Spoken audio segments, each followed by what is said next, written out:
I started out with doses that were just kind of minimal, and they kept increasing them and increasing them. And they got to the point where the morphine was as much as they could give me without stopping my heart. And between the morphine doses, I was chasing oxys to get me to the morphine dose again. And it wasn't even me anymore. Hi, my name is Greg Marlow, and I'd like to share my testimony with you about what God has done for me. In 2011, I was diagnosed with a rare form of cancer called sarcoma. And I'd never heard of sarcoma in my life.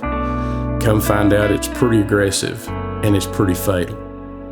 And the doctors had only given me a 20% chance of survival during the diagnosis. So by the time they got around to the removal, it had gotten even worse. So they sent me to Vanderbilt Hospital.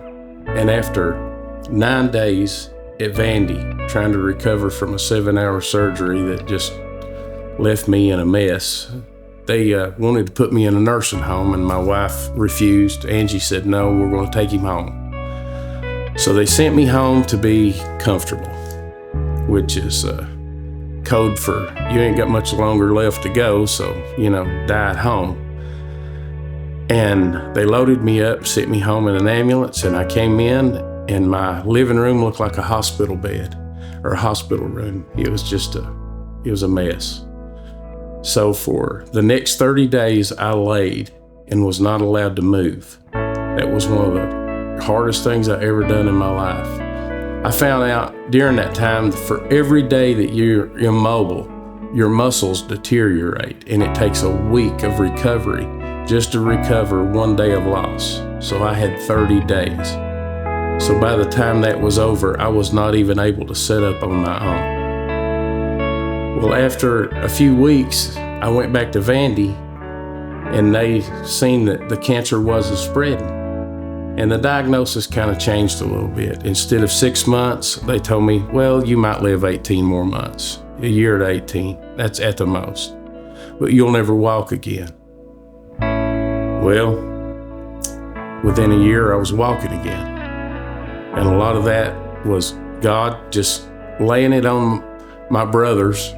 Every day when they got off work, they would come to my house and they would set me up in the bed, and one would get on one side and one would get on the other. And it started out with 1 step, then 2 steps, then across the room, then the kitchen. And they would, no matter how much pain I was in, they pushed me until I started walking again. Between them pushing and people praying, within a year, 16 months, I was walking on my own again. The doctors were amazed with that. Well, the diagnosis changed again. So instead of 18 months, they said, well, you might live 2 to 3 years.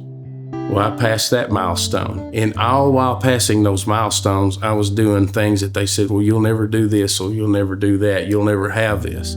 After the doctors seen that I was not going to pass away as quick as they had initially thought, the next thing that I ended up in was rehab and a pain clinic, or pain medication like crazy. And I was on morphine and oxys. I started out with doses that were just kind of minimal, and they kept increasing them and increasing them. And they got to the point where the morphine was as much as they could give me without stopping my heart. And between the morphine doses, I was chasing oxys to get me to the morphine dose again.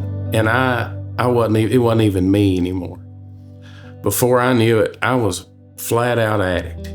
I didn't think I could go to bed without it, and I knew I couldn't get up without it. I kept it right by the bed. The first thing I done was start taking it. And I was a mess. I really was. I was flat out hooked. I went to a parents-teacher conference with Angie, and we left, and she was crying, and she said, I'm never going anywhere with you again. She said, you sat in there and slobbered with your eyes half open. And I remember coming home, and it hit me like a ton of bricks. God, you have given me my life back, and this is how I'm repaying you, by staying blown away. And I asked God, man, I said, you got to deliver me from this stuff, because I can't quit.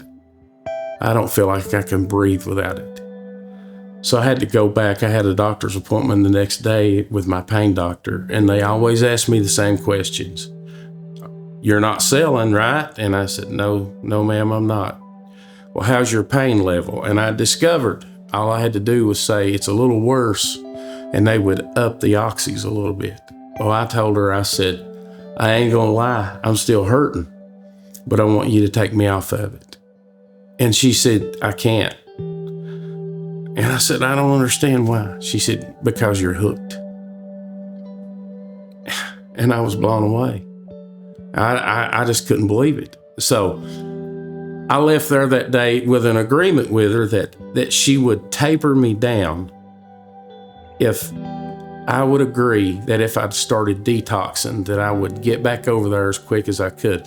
So when I got home from that doctor trip, I took those prescriptions and took a magic marker and drew big X's in them, and then took the pills that I had left into the bathroom and I flushed them down the toilet.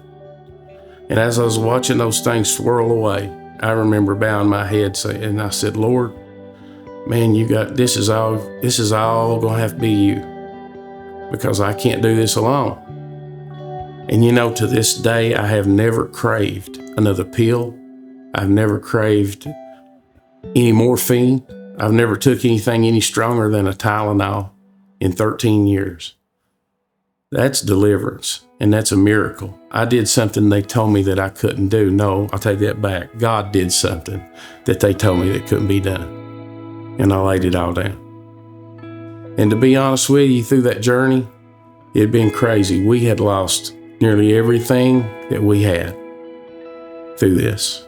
And not only is God a God of saving, but He's a God of healing, and He's a God of restoration. Because it seems like the biggest part of the things that I lost during all that time, that God is restoring or has restored already. So I'm telling you, God answers prayers. Now, if God will do these things for me, He will do these things for you.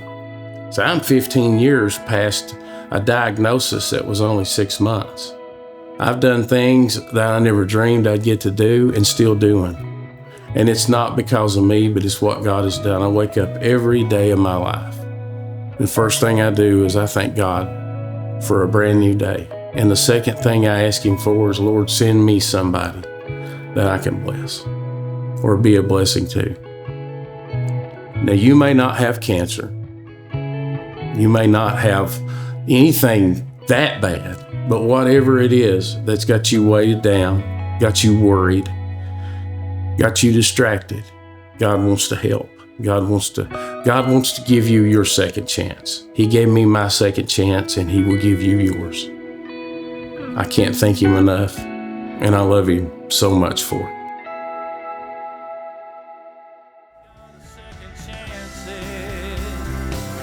And I'm asking you for mine. You're the God of second chances.